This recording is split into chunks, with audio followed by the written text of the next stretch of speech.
So, the year is now 2019 and technology has progressed a lot. Like back in the 1980s you had very simple computers that seemed very futuristic at the time, but nowadays looking back they seem really simplistic because technology has progressed so much, and nowadays there's so much technology everywhere. Just think about the amount of technology in a mobile phone. It's so much, and this technology can be used for great things. But sadly, with the level technology has progressed to, it can now also be used for more questionable things. So then, I'm in Shenzhen in China, and here I'm just walking around the streets. This is just a street with some buildings, and what's that red flash in front of my eyes? It was a very, very quick red flash. So quick you wouldn't really notice it. Well, what just happened was that my face has just been scanned by a laser face scanning camera. And these cameras are everywhere. And the red flash is so quick, you'd barely notice it. And most people don't really notice it at all. I do notice it on there. Just get on with their everyday lives because that's what's become normal there. The face scanning cameras are everywhere. You'd think that face recognition cameras have just been big for most important places like town centre, where there's big buildings, like tourist attractions, but no, that's not enough for a Chinese government. The face scanning cameras are absolutely everywhere, in every single street. Not just main streets, but even the tiny little back streets where nothing happens. There are face recognition laser scanning cameras, and these cameras are located every 300 metres on every single street. And they look like this: a white pole, at the top is a regular camera that turns around backwards and forwards looking around, and below it are two face scanning cameras and two laser units facing each way to scan people's faces as they walk towards the camera, and watching them they scan roughly 1 in 3 people's faces. So let's just watch it in action. The unit at the top is the laser and the unit at the bottom is the camera, and notice that the camera just turns as someone walks towards it. It like locks onto someone's face. It feels a bit like a gun like locking onto you. And it follows the person as they approach the camera. When they reach the optimum point, the laser turns on. In the daytime you can't see it, but in the night time you can just about see it, and the laser just scans across the person's face, meaning the camera's taking a regular picture of the person and also is taking a laser face profile map of the person's face. Hit me? Yeah, I do. Oh dear! It's aimed. Oh, it's gone off now. Is it going to aim at the next person? Yeah. Yeah, we just aimed at someone else.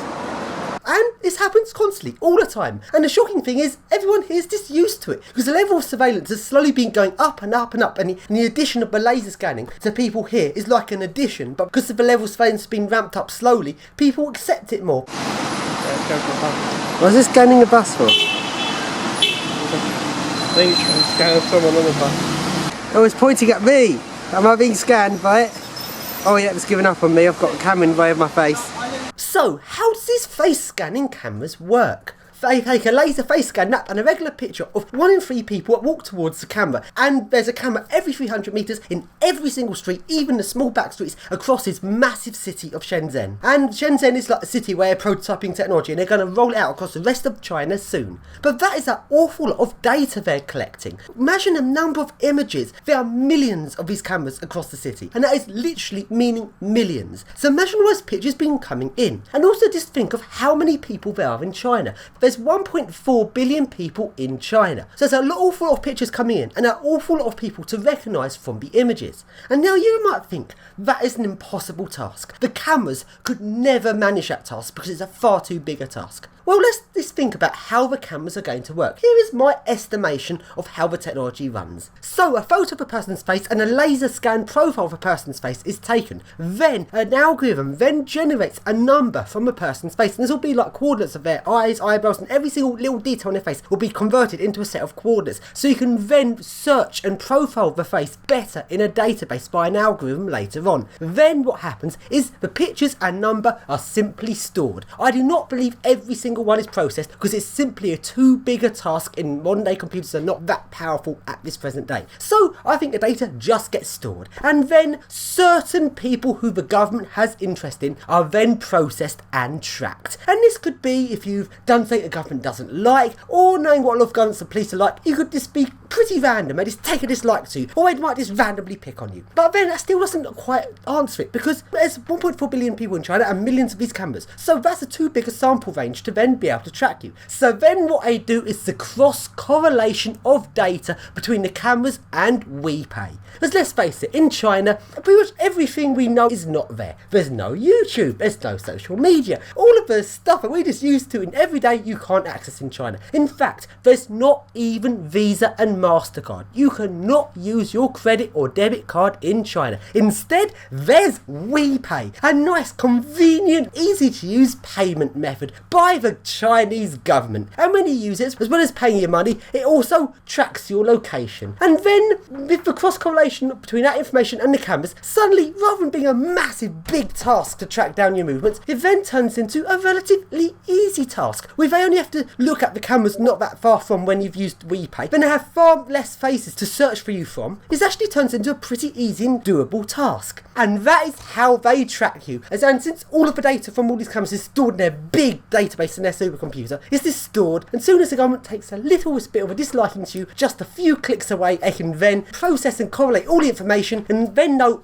exactly all of your movements across the city. And also, it's not just WePay. If you don't use WePay, it can still track you, because every few streets in Shenzhen there's a police station, and every now and then they'll shut all the roads and make it so you can only pass the police station if you scan your government ID card. Also, if you want to go on a train, when you buy a train ticket from a ticket machine, you have to scan your government ID card to buy the ticket. So the government has lots of different surveillance methods they can use. So then, what's the real big scary thing of all of this? It's not so much what the government's done, but the fact people just accept it. That for me is more scary than anything else, and is very, very eye-opening. It's the biggest, most eye-opening thing for my entire trip to China. So why would people accept this? And I know there's a lot of people watching this video who'd go, if they tried to install laser face scanning cameras in London, I would not accept that. Or would you? Because let's think about how the Chinese government has done it. They've done it through small increments. Meaning I haven't just installed them just like that. Over the years there's lots and lots of cameras, then there's more cameras are put in, then they've got face recognition tracking, but without a laser scan, just on the camera itself it's got face recognition software. Then it's only a small increment from that to then add the lasers to actually do a face profile of your face. 2, 3. Oh, fuck me, look down this building. Oh, how many cameras does this building need? So many. That's the point, there's so many. Reload. When I bang my head on this camera as I walk underneath? Not quite, but almost. Hello, Mr. Camera. And because it comes in slowly, people might dislike it a bit, but then they slowly accept it, then there'll be another increment, people dislike it a little bit, but not quite enough to completely go mental over, just this small sort of dislike, and it's the small increments is how I get away with it. And this very much could happen in London. Now you might think it's far-fetched to think in London, in every single little street there'll be a laser scanning face camera, but I think not in the near future, but in 10, 20, 30 years time. Imagine when the technology is really, really cheap. And with that said, even though there are not laser face scanning cameras in London at the moment, there's still face recognition cameras. The police are very keen to roll them out because the police love to track you. The fact is, face recognition cameras do exist in London. And even though they're not laser scanning face recognition cameras, they're still face recognition cameras. They don't work as well as the laser scanning ones, but they still work a bit. And you might think that's bad. People might dislike it and not like having face tracking cameras, but eventually people will just accept it. And once they've accepted that small increment, then it's only then the government will think, okay, that's now accepted. Now we can add the next increment on. The next increment being having laser face profiling cameras.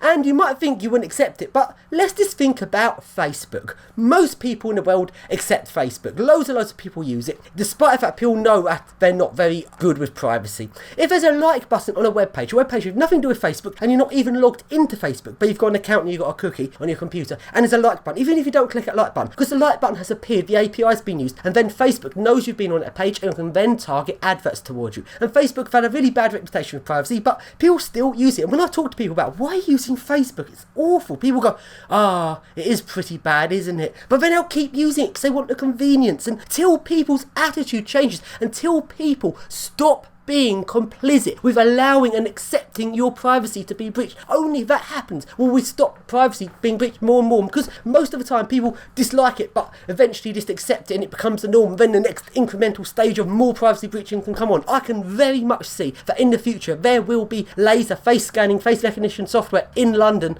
and unless people properly protest and not accept it, I pretty much can see the English government going that way. Not yet, not in the necessarily near future, but in years' time I can see it happening in England, and that really just disgusts me.